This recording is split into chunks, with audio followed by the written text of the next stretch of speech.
getting all this stuff? Never you mind, Pops. Where did Pokemon go wrong? Many people will give you different answers. Some would say Gen 7, when some would say Gen 8. Some would say when Game Freak switched to 3D models. And to be fair, it is kind of hard to disagree with that. When Gen 5 is so peak, everything has just been downhill from there. But never in my life have I seen people so excited for such slop. Nowadays, I do try to keep a bit of a distance from Pokemon. I was only mildly interested in Pokemon Legends ZA. It was essentially the third game that we never got all the way back in 2015. In tandem, I actually kind of enjoyed Pokemon Legends Arceus, even if it did look worse than a Roblox game. You could have told me the entire world was made out of Play-Doh and I would have believed you. But the game is good and fun, and it was unique. It had the open world until Pokemon Scarlet and Violet came in like literally the same year and just co-opted that.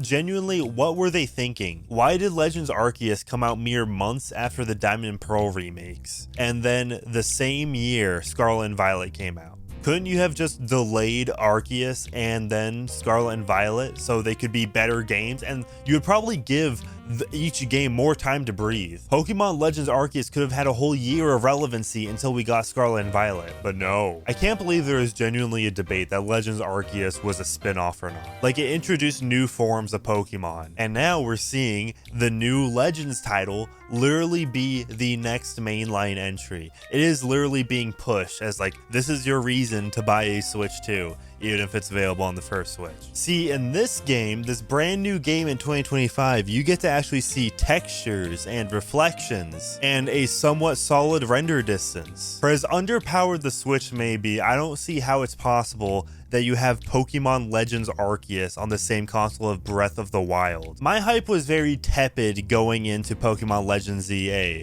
But from seeing some more of the game that was announced in the beginning of 2024, mind you, yeah, I think I might give this a whole pass. My interest really started waning when I saw that one cutscene that had camera movements so stiff.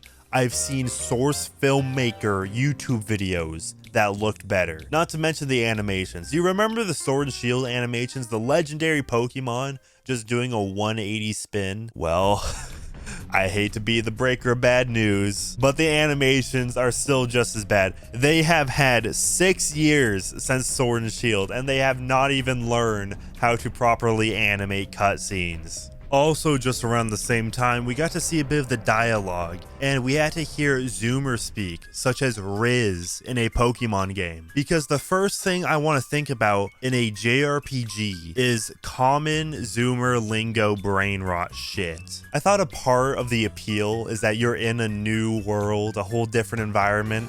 Obviously, Pokemon, they're teenagers or kids in the games that you're playing as. So obviously, it's kind of just like a modern day Japan, but with these monsters. It really seems like in every sense of the word that there is no immersion anymore in video games. The moment I hear a term popularized by the internet nowadays, which to be fair, that probably is every term considering how much the internet is integrated in our everyday life. But once we start hearing that in my video games, that pulls me right out. I do not want topical references. I don't want any clapbacks dunking on chuds in my game. I don't want to think about the real world when I'm playing about video games. Do these developers even understand that? Do the localizers understand that, frankly? Because naturally, it seems that every single localizer, once they get their hands on any Japanese property, whether it be video games, anime, you call it, they just love to insert memes and their own petty politics into all of these games and the dialogue where it just doesn't belong. For those watching in the moment, it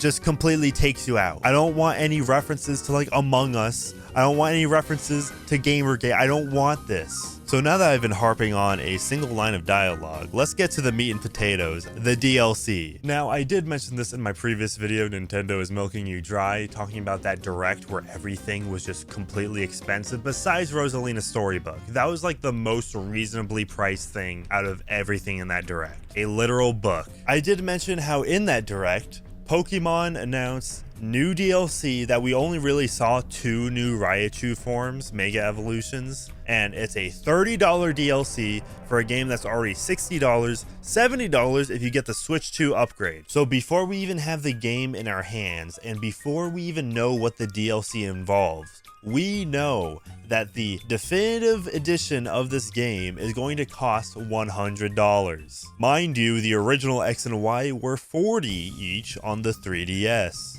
Now, I've already said that much in my previous video, but there's one detail that I didn't quite get out of everything. It wasn't really mentioned in the Direct. You had to read the fine print in the DLC page, because it seems like this new Pokemon game is going to have online seasons like it's a competitive Overwatch game, which Pokemon Legends Arceus didn't even have online battling. You're telling me that they went from Pokemon Legends Arceus, like completely gutting everything competitive out of the game, it's a purely single player experience, to this where now it's all online? And even better is that there are seasonal rewards, which obviously involves the Mega Evolutions to the X and Y starters. To this day, it still baffles me how Mega Evolution was introduced and no Gen 6 Pokemon, the generation it was introduced in, got Mega Evolutions until like Diancie. Why did we get Mega Evolutions for the Kanto starters, 2 for Charizard, and nothing for the X and Y starters until now? It's been 12 years since X and Y came out. These new Mega Evolutions to the starters you played as in the original X and Y games, you need to have Nintendo Switch Online, which is $20 a year, so like who cares? But also you have to like participate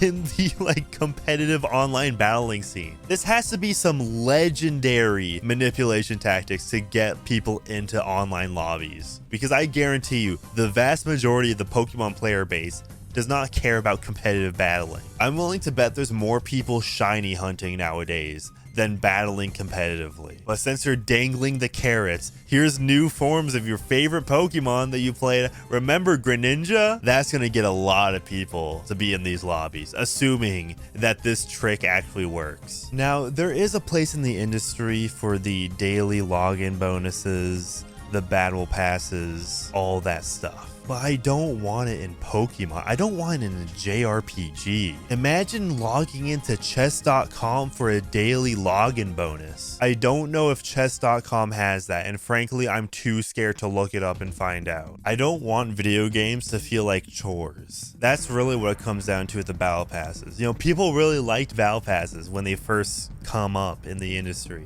but now it's just a bunch of grinding, a bunch of chores to get to your cosmetic items. And a lot of those rewards in each tier of the battle pass, a lot of filler, a lot of slop, and you have to actually grind 20 levels just to get something useful. Please do let me know if there are any games that does the battle pass format correctly. My go-to is to say Fortnite, but frankly, I'm not too sure if they even have it anymore. So I really hope if you're an enjoyer of those Kalos starters, you better start getting ready to make that competitive grind a reality. Because not only are you gonna have to play competitively, you're gonna have to do it for a prolonged period of time.